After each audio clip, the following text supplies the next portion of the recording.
FMC Fast Chat takes you inside the news so you can be in the know in 30 minutes. Hosted by Fair Media Council CEO and Executive Director Jackie Clement, Fast Chat features notables in news, media, and business. You know, deepfakes have been in the news for the past few years, usually as a source of blame and often to mislead the public. But not much is actually known about deepfakes, and even less points to the positive applications of the technology. To get a handle on what all this is about, we're happy to have with us today Hao Li, who is reportedly the best deepfake artist in the world. He is CEO and co-founder of Pinscreen, a startup that builds cutting-edge AI-driven virtual avatar technologies. He is also a distinguished fellow of the Computer Vision Group at UC Berkeley. MIT even named him to their list of top 35 innovators in the world under the age of 35. We're very fortunate to have Hao joining us now. Hi, Jackie. How are you? Very good. Thanks for having me in the show. No, I'm so happy to have you with us to talk about this because it's a super important conversation to have, and I think very few people really understand it. So to have you with us is really a great public service.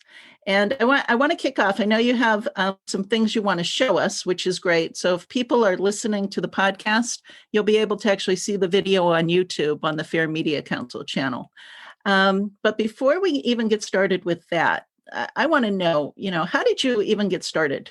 Right. So, to give you a little background about myself. So I work in the area of computer graphics and computer vision. Mm-hmm. And the area of computer graphics deals traditionally with making all of these visual effects that you see in movies, in, animations, and basically creating things that don't really exist in this world and try to make them look as real as possible. So that's sort of like the field we're working in. And it's actually a subfield in computer science. And almost my entire career was actually, started off with back in the 90s when VFX started to take off, examples like Terminator 2, Jurassic Park. I was fascinated as a child when I saw these kind of movies, and you have things that basically allowed people to create anything they wanted, right? Anything that you could imagine, you could create. And so I started to get interested into these type of technologies that allows you to simulate something that looks real but is completely artificial, right? That can create these things on the screen.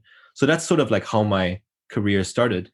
And later on, when I did my undergrad in Germany, I did my PhD in Switzerland, I started to look into one of the problems, which is how do we create humans, right?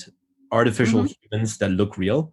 And back then, that was one of the holy grails because people could create, water that looks real. People could create creatures, could create all kinds of effects. But humans were always something that was very difficult to do because, we're basically social animals and we look at each other every day. We talk to each other. And one thing that's really interesting about humans is that we're very sensitive to how we look. So if someone looks a little sick today, you can tell. And the same thing happens in when you create an artificial human. If there's one little mistake there, you can actually tell that this is not a real person.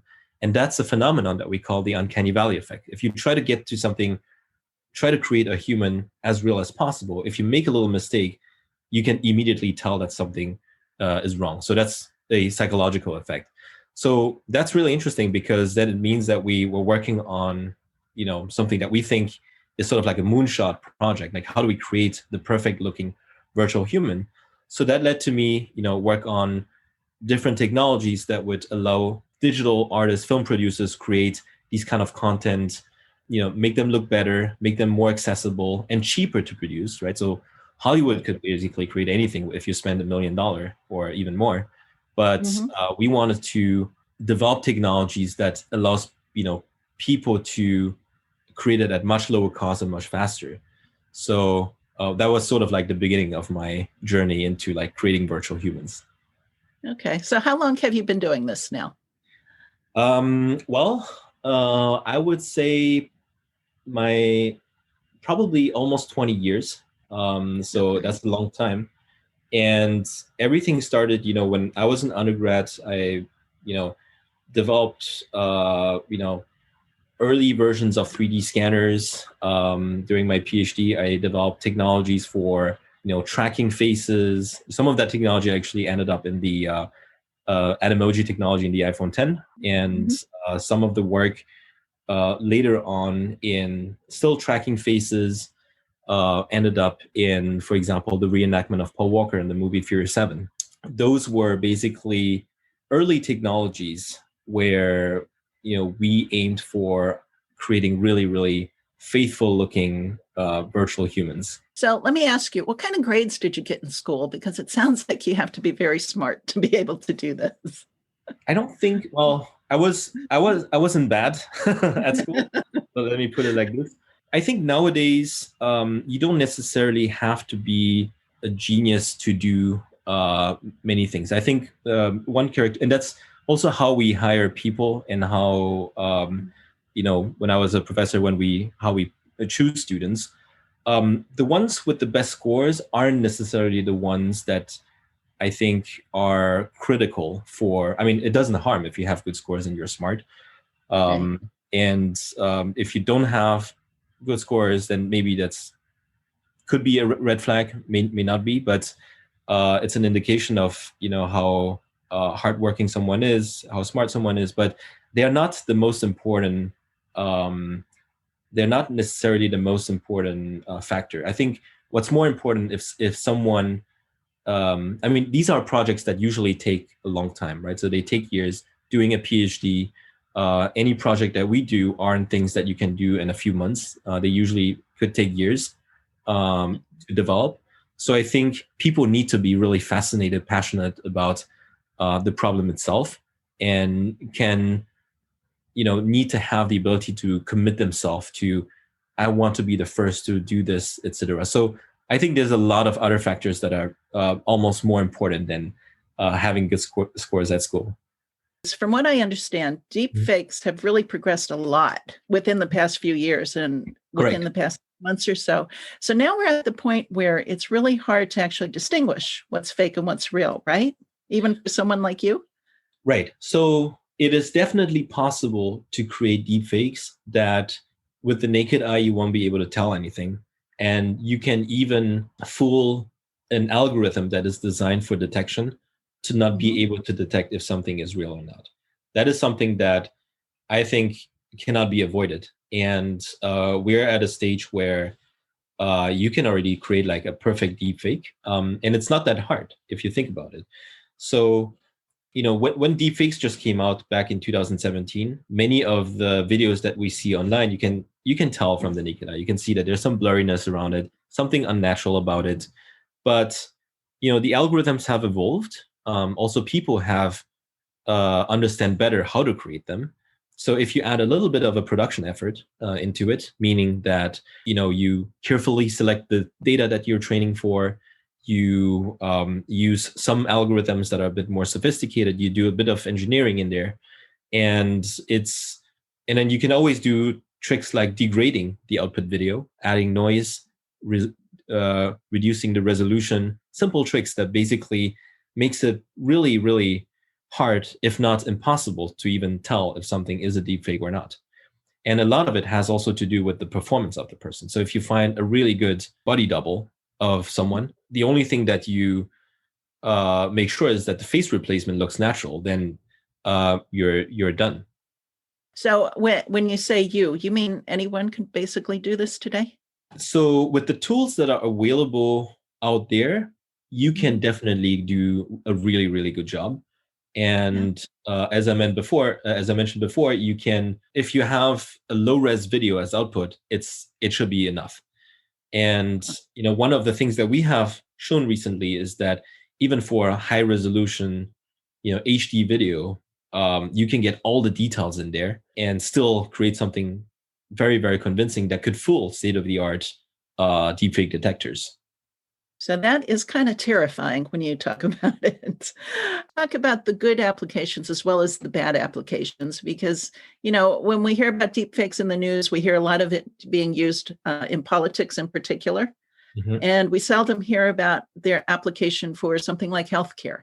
So why Right. don't you walk us through? Okay.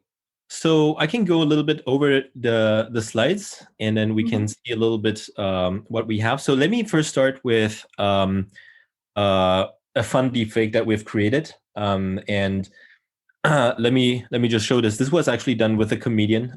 His name is John DiDomenico, and he was I think he's a really great Donald Trump impersonator. Okay. We're not sure if these kind of jokes still make sense these days, but I think he did a really good job. And one thing we wanted to see was people's reaction when they see a deepfake of Trump on him. So let me play this real quick. Okay.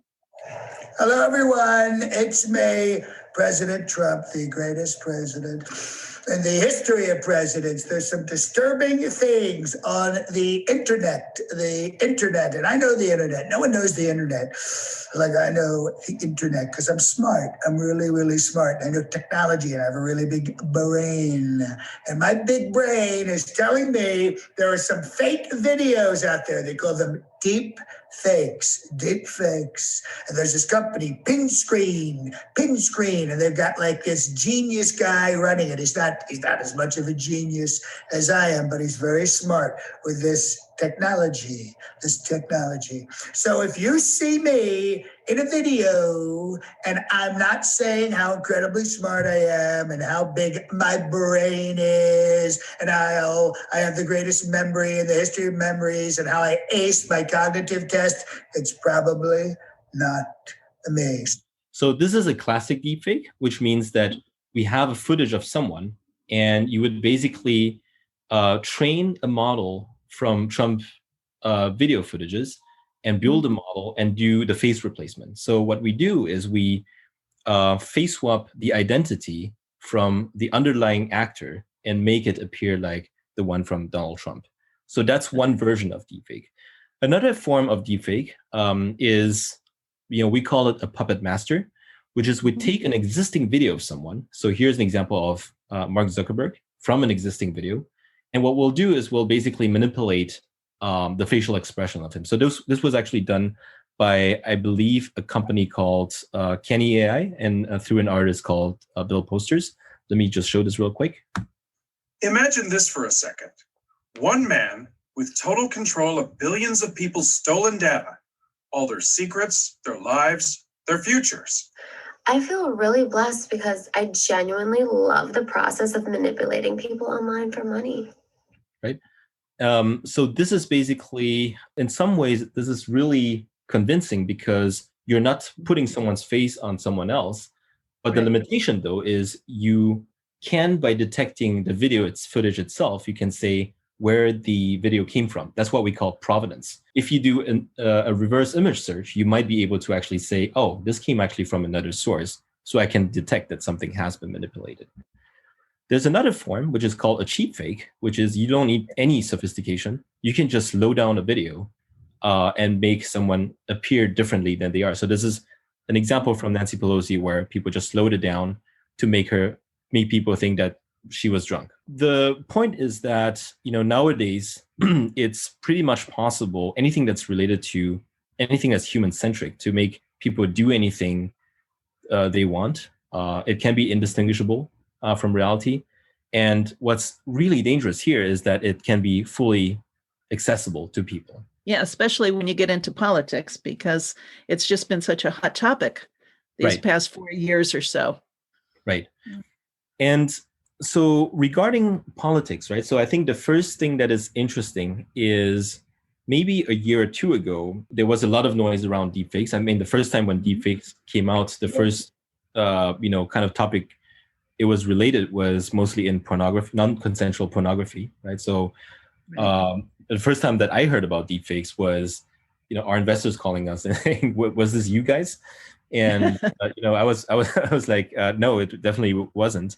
So someone, still anonymous person, implemented a deepfake technology, released it online, and one of the things is that people started to, internet trolls or hobbyists started to use this source code to put celebrities' faces onto pornography, right?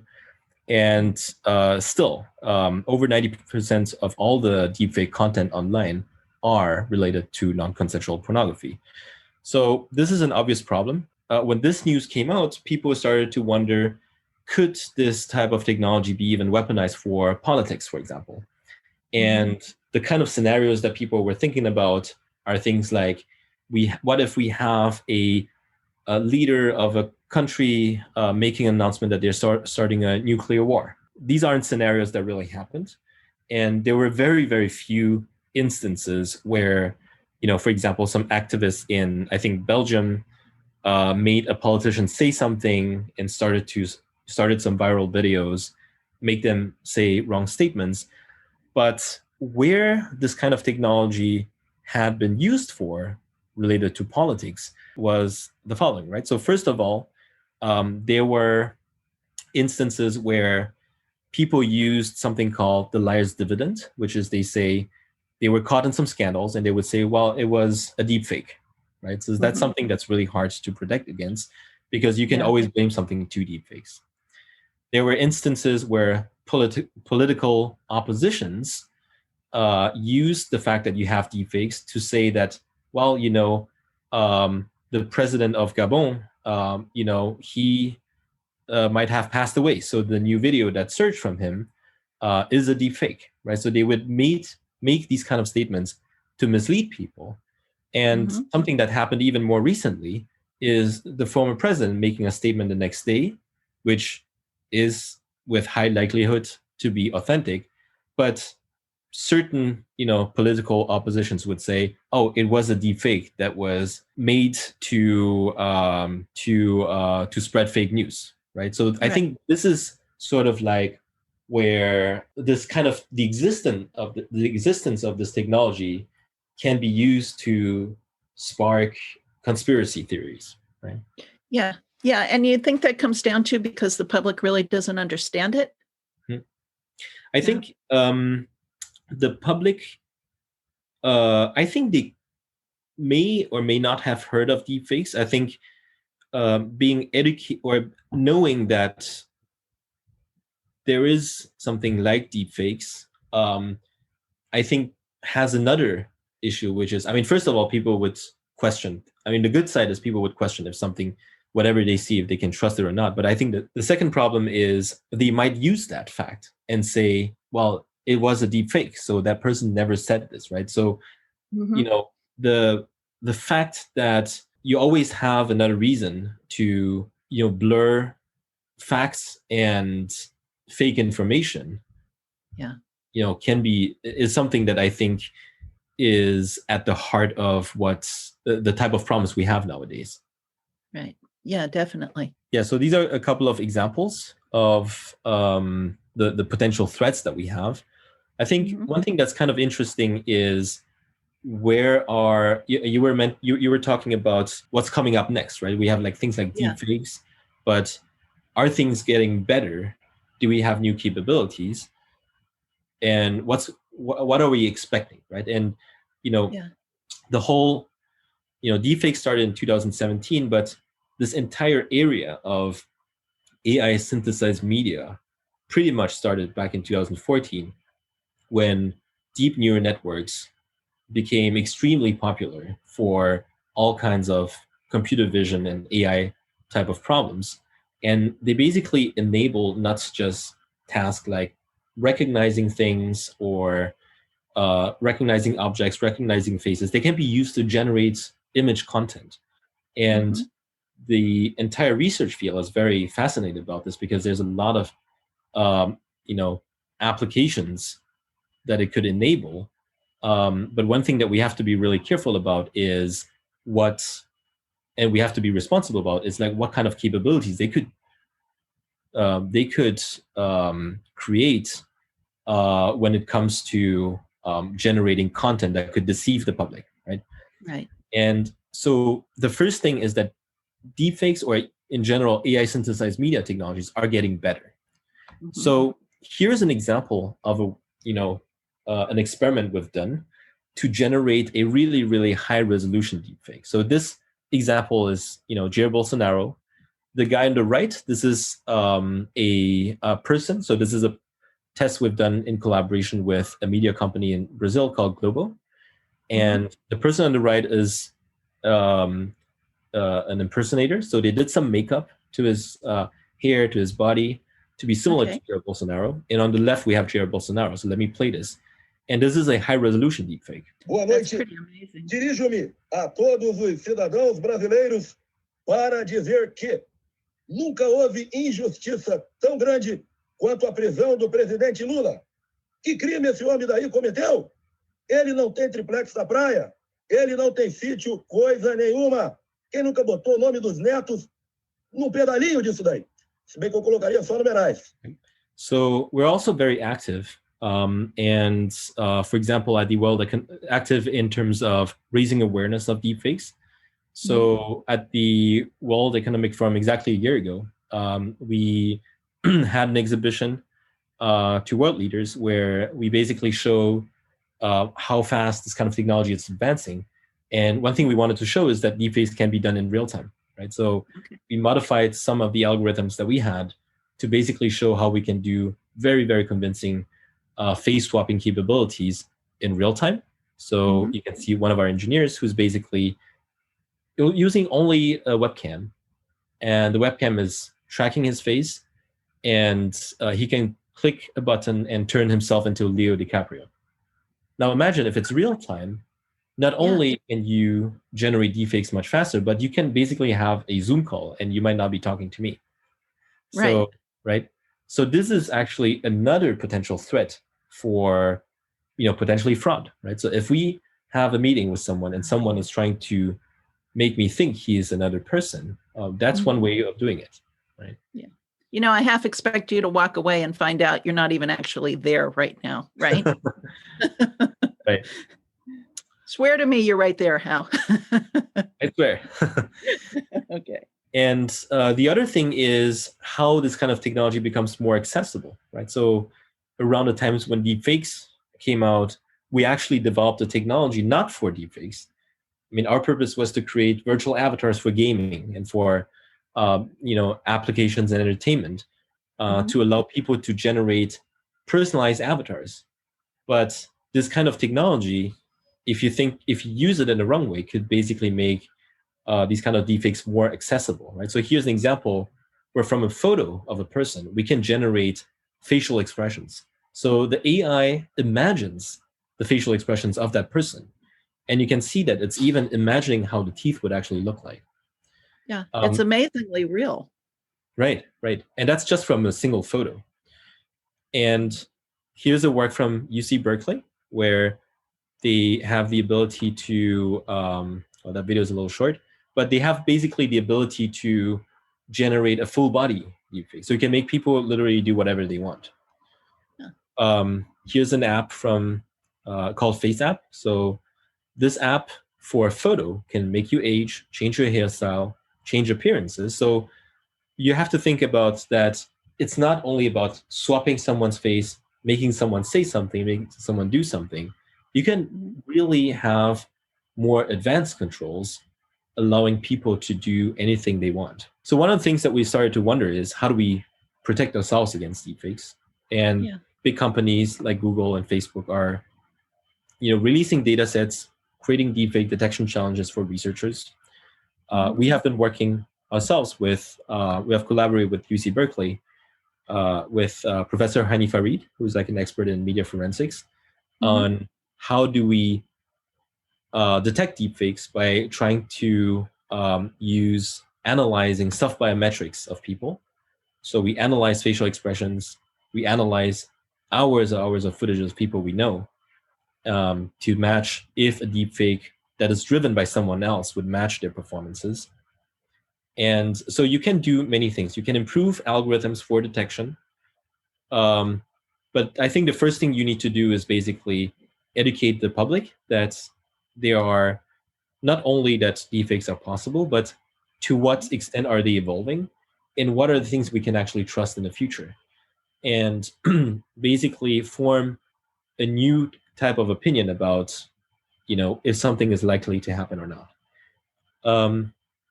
improved tools for not only detection, but also characterizing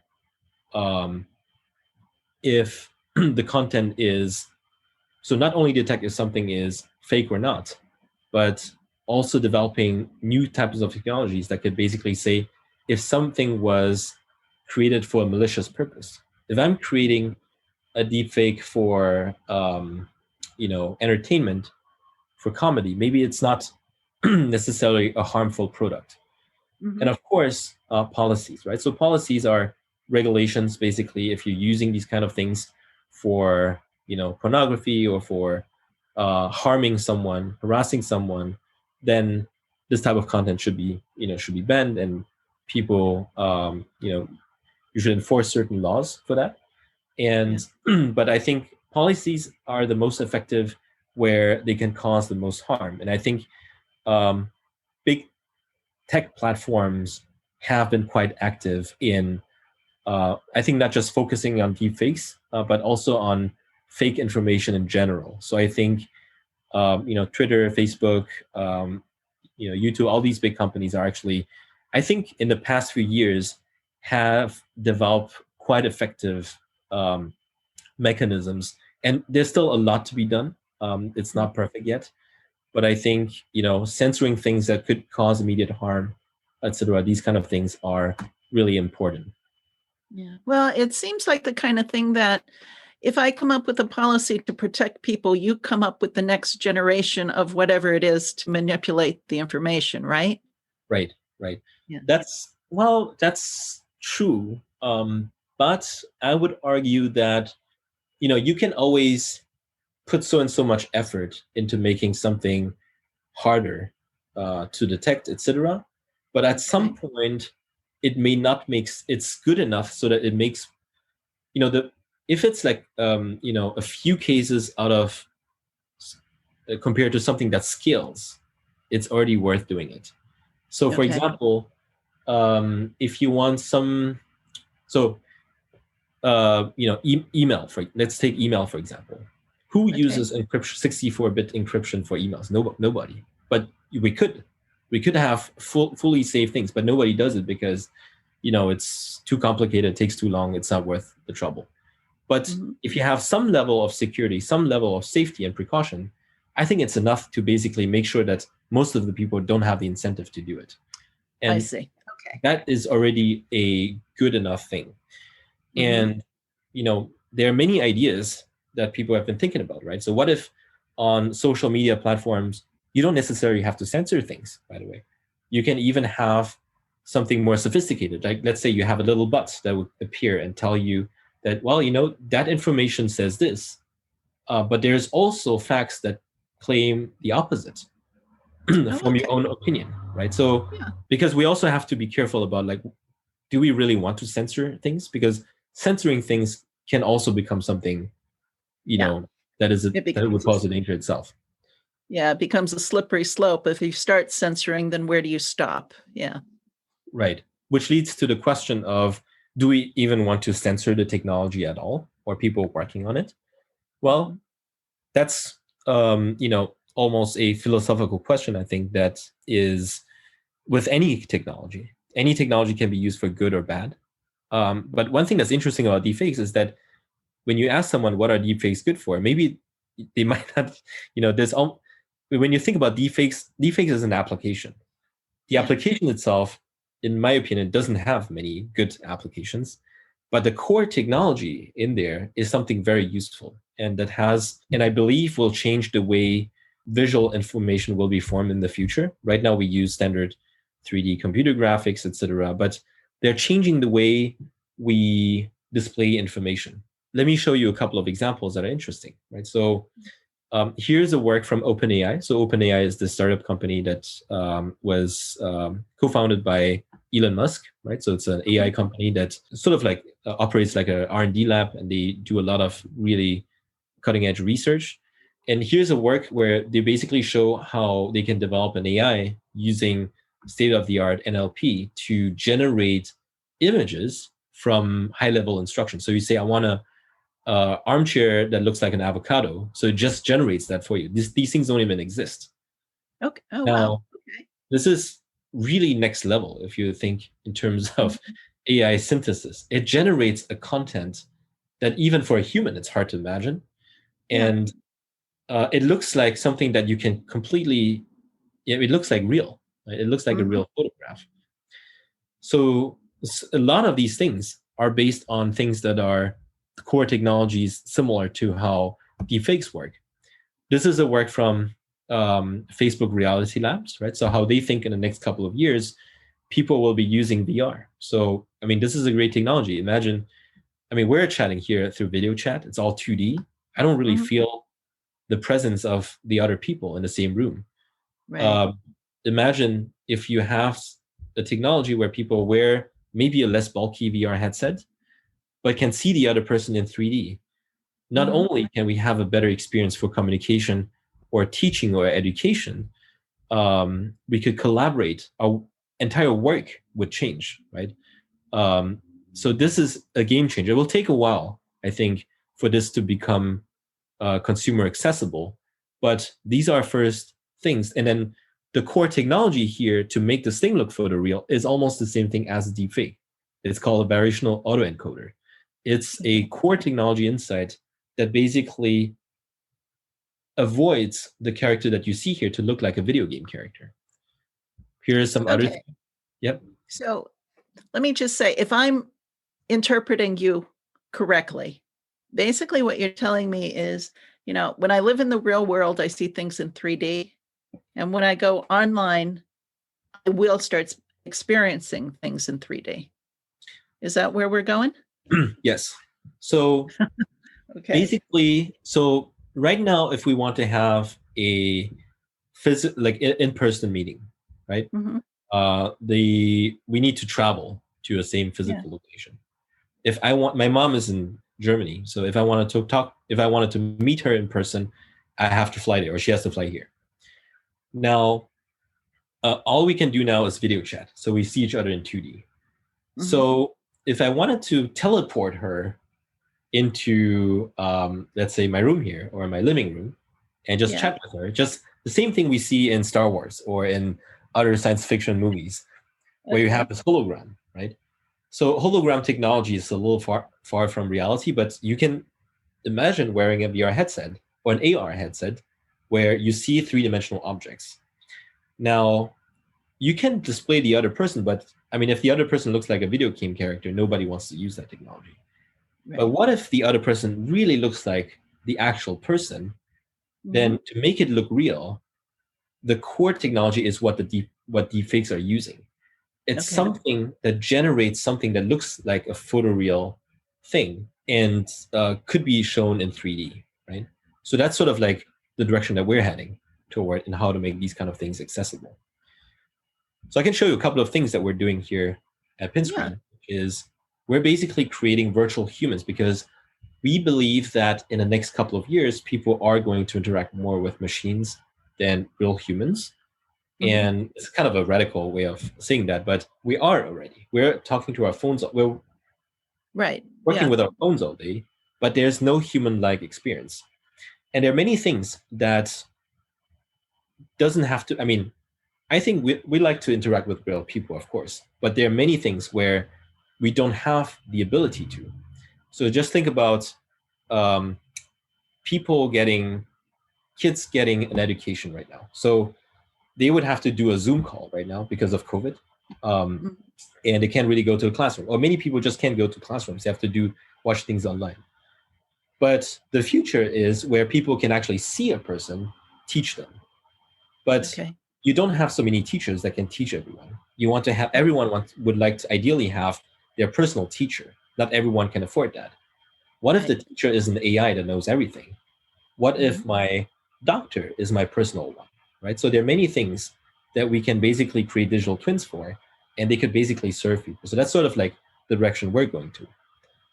And then one of the components is to make something look real and appear real and behave like a real person that is using a very similar technology to deepfakes to create a realistic appearance. And we're working with fashion companies with like Zozo Technologies, which is basically acquired by Yahoo Japan.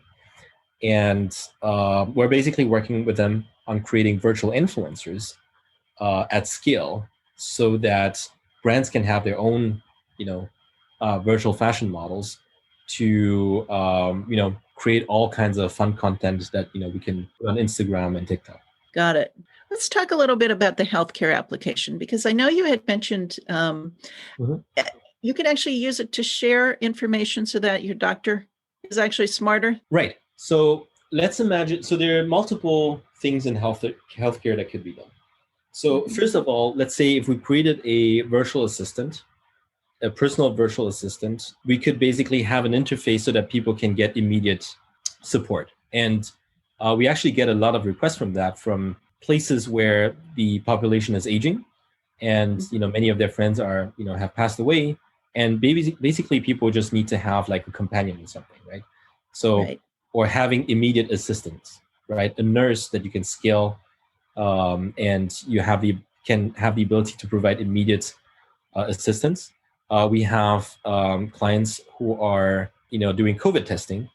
And for COVID testing, they, for example, want to have, people want to schedule a COVID test, might have questions, right? And they would like to have a Q&A, like a customer support kind of thing to also educate people. And the only way people do it right now is to have schedule with a call center with someone that, they need to wait in line. But what if you just can have 24/7 access, and it's not just a chatbot, it's an actual thing that looks like a human and people can talk to. And people would trust these avatars because you can program the avatar to have all the knowledge. So it might know even more than a real human. I think that's sort of like where things have to go. Another thing that is, I think, even true for AI in general, doesn't even have anything to do with AI humans, is that these kind of deep learning based algorithms are extremely powerful. So when you think about a simple example like tumor detection, right? So if now you take an X-ray, you show it to an expert, a physician, and he will say, well, there's like maybe 70% chance that this could be a tumor, and his performance depends on his experience and his skills. Now, it's already known that you can basically train these kind of deep neural networks to outperform humans. And this is an example where you would not want to have a human have inconsistent results based on their experience. You basically want best possible classification of if something has, is a tumor or not, right? So there are many examples where these type of technologies these type of deep learning based technologies make sense. So that's a part of the story we never hear about. Right. One question that I keep coming back to is if we go back to the movies like Jurassic Park, okay, where the dinosaurs look so real, how far away are we from me actually driving down the street and seeing a dinosaur across the road? Well, I think if it appears in a physical space, it would be, I don't know how this would be technically possible, but okay, good. If you wear glasses, I mean, what people understand as augmented reality these days is if you take your phone and then you point to something and you insert some content in it, that's already possible. And I think companies like Snapchat and ByteDance are doing a great job on that. They're enriching experiences and video content that people create with these kind of augmented content.